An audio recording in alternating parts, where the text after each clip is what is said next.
Hello everyone. In physics classes we are covering 12th class physics syllabus. Today we are going to discuss about the unit atoms and nuclei. Student, it is having two chapters. One is for the atoms and second one is for the nuclei. The theoretical topics of both the chapters, atoms as well as of the nuclei, we have already discussed one by one. In playlist you can check the chapter atoms and nuclei. All the topics are available there. So today we are going to start the NCERT exercise of chapter atoms. It is having a few numericals. Before starting the numericals, I would like to suggest you first go through all the conceptual topics of this chapter atoms. Then only you are going to face it. Like these numericals are seriously very easy to sort out. So before starting the numericals, just go through all the topics of the chapter atoms. Let's start with the first numerical. Numerical is NCERT exercise of chapter atoms. It is having two chapters, atom and nuclei. Today we are going to start the NCERT exercise of chapter atoms. Okay. Now question number first. Fill in the blanks are there and we are going to fill the blanks with the given alternates. We are having options, we need to select from them and then we are going to fill the given blanks. Okay. The size of atom in Thomson model is dash the atomic size in the Rutherford models.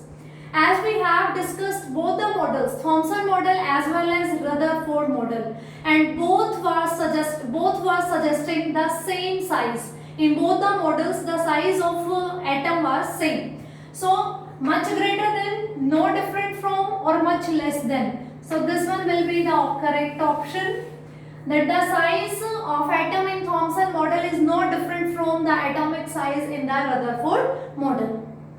The second one is, in the ground state of dash, electrons are in stable equilibrium while in dash, electrons are always experiencing a net force. We know in Thomson model, Thomson compared the atomic model with a watermelon in which electrons, neutrons, protons, everything were, not neutrons, at that time neutrons were not discovered, protons and electrons. A positively charged sphere is there and electrons are spread in the sphere which is positively charged. He compared that electrons with the seeds of watermelon. Like in watermelon, seeds are distributed randomly. Similarly, in a positively charged sphere, electrons are randomly distributed. But in the Rutherford model, he talked about the orbits. He talked about the nucleus also. He was saying in nucleus, positive charge was present and outside the nucleus in stable orbits, electrons were revolving. So that's why in the ground state of dash, electrons are stable. Here will be Thomson model. In Thomson model, electrons were stable in the equilibrium, while in dash, electrons are always experience a net force. Because nucleus is positively charged, electrons are revolving around it. So electrons are being negatively charged and the nucleus is being positively charged. They are going to attract each other. So there is a net attractive force between them. This was in the Rutherford model. So here we are going to fill Rutherford model. A classical atom based on dash is doomed to collapse. Rutherford model or Thomson model. In Rutherford model, classical theory of physics was followed. According to it, when a charged particle revolving in a circular path, it is going to lose its energy and the radius of that circle is going to decrease and finally it is going to collapse at its center. The same thing is in its model. In the center, positively charged nucleus is there and electrons are revolving around it. Electrons are negatively charged, they are revolving in a circular path and they are going to release, they are going to lose their energy and finally they will move closer to the nucleus and they are going to collapse in the nucleus. This was the theory of the Rutherford model. An atom has a nearly continuous mass distribution in dash but has a highly non-uniform mass distribution in dash.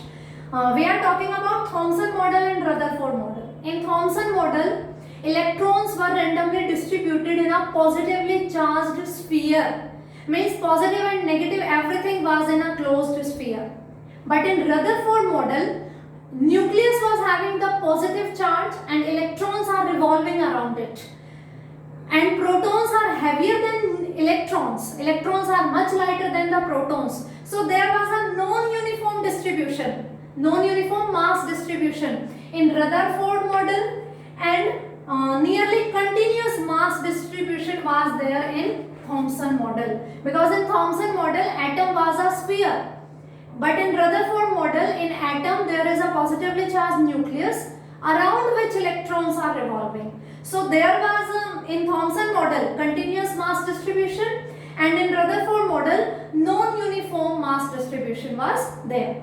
That's why I am saying before starting the numerical portion, you need to go through the concept. I am directly using the basic concepts of the models. If you have already discussed, if you have already learned, read out those topics, Thomson model and Rutherford model, then these points are going to be very easy for you.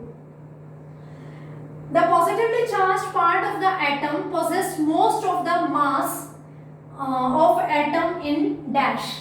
Means it is saying ki most of the mass possessed at the center of the atom. This statement was followed by both the model, Thomson model as well as Rutherford model. So here will come in the both models.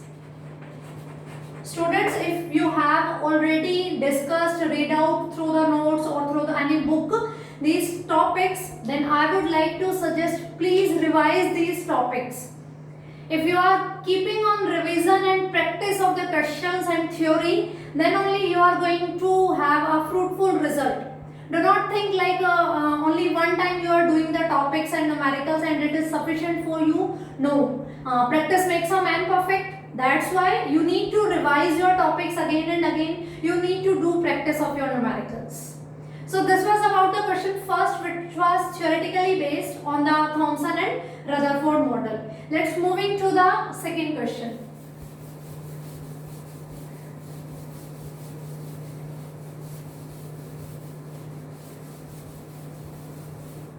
In this chapter, we have discussed three models: Thomson model, Rutherford model, and Bohr model. One important experiment was there, alpha ray scattering experiment, in which the discovery of nucleus was there, and after Bohr's model, hydrogen spectra energy level diagram for hydrogen energy spectra was there.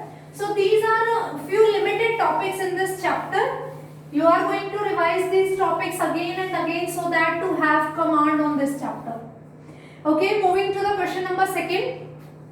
Suppose you are given a chance to repeat the alpha particle scattering experiment using a thin sheet of solid hydrogen in place of gold foil. What results do you expect? This is from the alpha ray scattering experiment, in which we were using thin gold foil,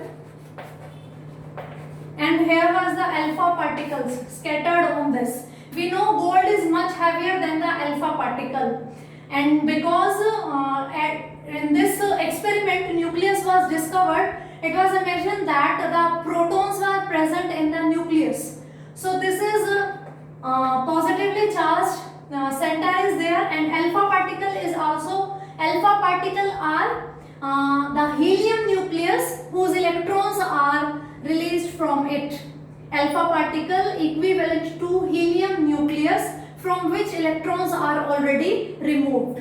So when alpha particle were scattered towards this, means were sent towards this gold foil, they were scattered by this. Okay. In the question it is saying that in replacement of gold foil, if we are using solid hydrogen, then what do you expect? What will happen? Students, hydrogen is the lightest element in our periodic table. If you compare gold and hydrogen, it is much lighter than the gold. And second thing, alpha particle are obviously heavier than the hydrogen particle. So hydrogen atom is not going to scatter, not going to deflect the alpha particles. These are being being heavier, they will move straight. They are not going to be deflected because here hydrogen is much lighter than the alpha particle. In this experiment, gold foil was used. Gold foil's atomic number is too heavy as compared to the hydrogen. So if we are using hydrogen in replacement of gold foil, then no deflection, no scattering of alpha particle will be observed. They will move straight, undeviated. Question number 3. What is the shortest wavelength present in the Paschen series of spectral lines? So spectral lines we have discussed that we have so many energy levels. When electron moves, gets some energy and it jumps to higher level, the lifetime in the higher level in the excited states is very small, so finally they need to come back in the lower states. So the electron which is present in any excited level, when it is coming downwards, it may come directly to the ground state, it may come to the first one, it may come to the second one, or it may come at the various levels. When it is jumping from lower level to upper level, it needs energy. And when it is coming de-excited from higher level to lower level, then it is releasing energy. We have discussed the hydrogen spectrum. There were Lehman series, Balmer series, Paschen series, Brackett series, Pfund series. If you have read out that topic, then you are well known with these series. So they are asking for the shortest wavelength. Shortest wavelength for Paschen series. According to the Paschen series, initially suppose an electron is in any excited level. If it is coming 1, 2, 3, 4, 5 and so on. Okay, the energy level difference is not same for the all levels. It goes on decreasing. The actual energy level diagram was like this. This gap is this, then it is going to decrease, then again it is going to decrease, and it's like this. The gap between the energy level is going to decrease. This thing we have discussed already theoretically when we were doing the topics of the chapter atom. So for Paschen series, the rule was there. Electrons are present in some excited levels, and when finally they are reaching to the level 3, means suppose electron is in 4th excited level, 5th energy level, 6th energy level and so on, and after de-excitation, if it is coming finally to the 3rd energy level, then this was the example of Paschen series. When electrons were coming to the 1st level, that was the example of Lehman series. When electrons were coming to the 2nd level, that was the example of Balmer series. But in this question we have to discuss for the Paschen series. So for Paschen series, finally electron will reach to the 3rd energy level. And according to the Rydberg's formula, wavelength formula is given by 1 upon lambda into is equals to R into 1 NF square minus 1 NI square. Okay, NF square, that energy level number means first level, second level, third level, where finally electron will reach, and I is the level from where the electron initially coming. Means initially it was present here and finally it is reaching to the 3rd state. So this is the rule for Paschen series. And F is the final state where electron is reaching, and I is the initial state from where the electron is coming. So I will write 1 upon lambda R is equals to 1 upon 3 square minus 1 upon Ni square. Okay. Finally it is going to reach into the 3rd level, whether it is coming from 4th or 5th or 6th or any level. So finally it will reach to the 3rd level. So it is the formula for Paschen series. Now it is asking calculate the shortest wavelength for Paschen series. Shortest wavelength, छोटे से छोटी wavelength. have right hand side's value is maximum, then we get the lambda is equals to minimum, because it is equals to 1 upon lambda. This term is equals to 1 upon lambda. If this value is maximum,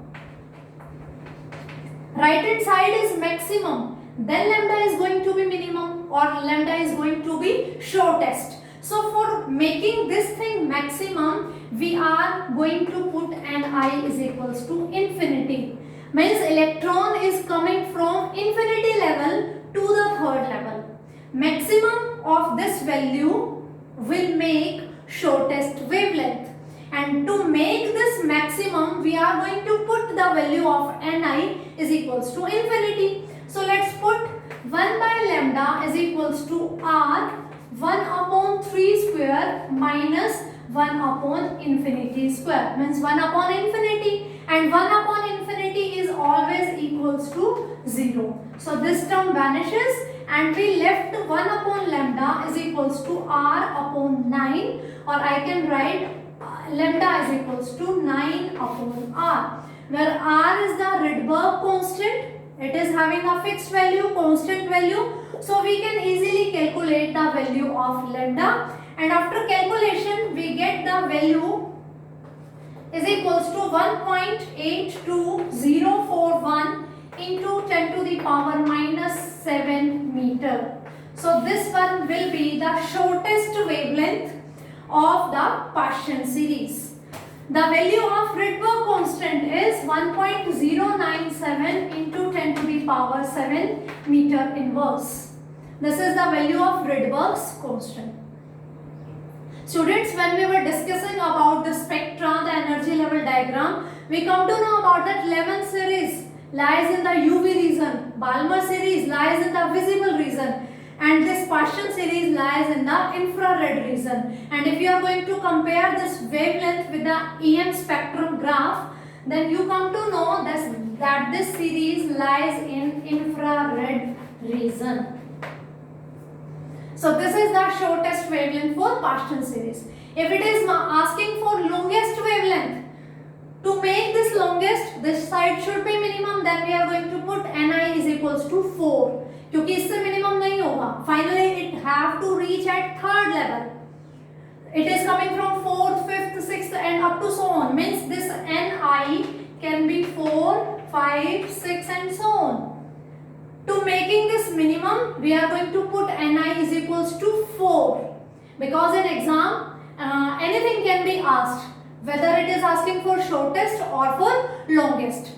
Formula is for 1 upon wavelength, means reciprocal of wavelength. So you need to change right hand side accordingly. If it is asking for shortest, you are going to make it maximum by putting the value of Ni is equals to infinity.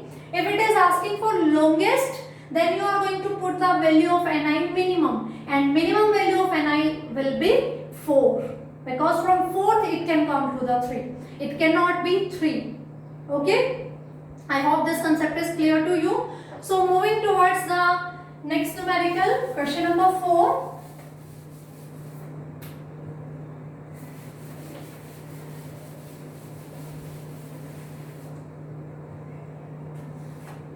A difference of 2.3 electron volt separates two energy levels in an atom. What is the frequency of radiations emitted when the atoms make a transition from upper level to lower level? Means we have two levels. This is lower level and this is upper level, and the energy difference of this is 2.3 electron volt. Means suppose it is having energy E1, it is having energy E2, then this difference is equals to 2.3 electron volt already given, and it is saying that when electron is jumping from upper level to lower level, then it is going to emit out some radiations. We need to find out the frequency of these radiations. We know when electrons are jumping from lower level to higher, they need energy, and when electrons are coming from higher to lower level, they are liberating the energy. Okay, they are releasing the energy, because higher are having higher energy and lower states are having lower energy. So this much is the gap of energy between these two levels. So when electron is going to jump out from this level to this, from higher level to lower, the radiations which are going to emit out will have this much energy. We need to find out the frequency. We know E is equals to h nu. So nu will be E by h. Energy is 2.3 electron volt upon h is 6.63 into 10 to the power minus 34. Frequency is in hertz. To calculate frequency into the hertz, we need to convert this electron volt into the joules. And we know 1 electron volt is equals to 1.6 into 10 to the power minus 19 joule.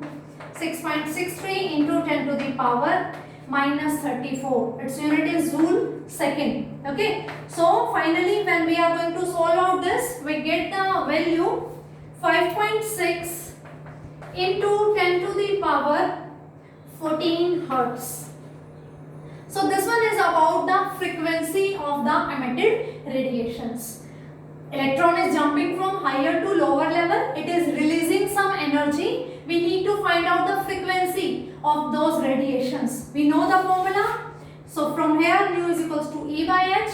For this, students, we need to convert our energy from electron volt to joule. And 1 electron volt is equals to 1.6 into 10 to the power minus 19 joule.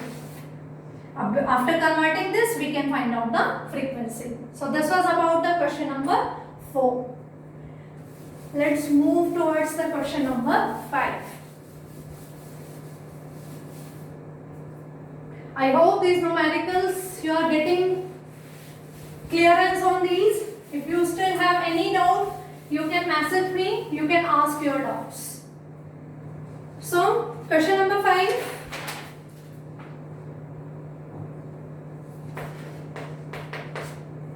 The ground state energy of hydrogen atom is minus 13.6 electron volt. What are the kinetic and potential energy of the electron in this state? This topic is from the Bohr's model. We have discussed, we derived one derivation for the value of energy. So energy is given is equals to this. There we have also calculated the value of kinetic energy and potential energy. Kinetic energy was related to the term energy by this much. Means kinetic energy was equivalent to negative of the energy of the electron, and potential energy was equivalent to 2 times the energy of the electron. This thing you can revise from the topic, the energy of electron moving in Bohr's orbits. There this detail is there, so you are going to revise that topic first, then you are going to do this numerical, because I am directly using the result of that. Kinetic energy is equivalent to negative of the energy of electron, and potential energy is equivalent to 2 times the energy. So energy of electron is already given. Kinetic energy is equals to minus of given energy, it will equals to 13.6 electron volt, and potential energy is equals to 2 times of this. So you are going to multiply it, 6 to 12, 7, 27.2 electron volt. So this much is the kinetic energy and this much is the potential energy. But for this result, you need to revise the topic, energy of the electrons moving in the Bohr's orbit. These are the first 5 numericals. Next numericals we are going to do in next video. This is sufficient for this much. Thank you.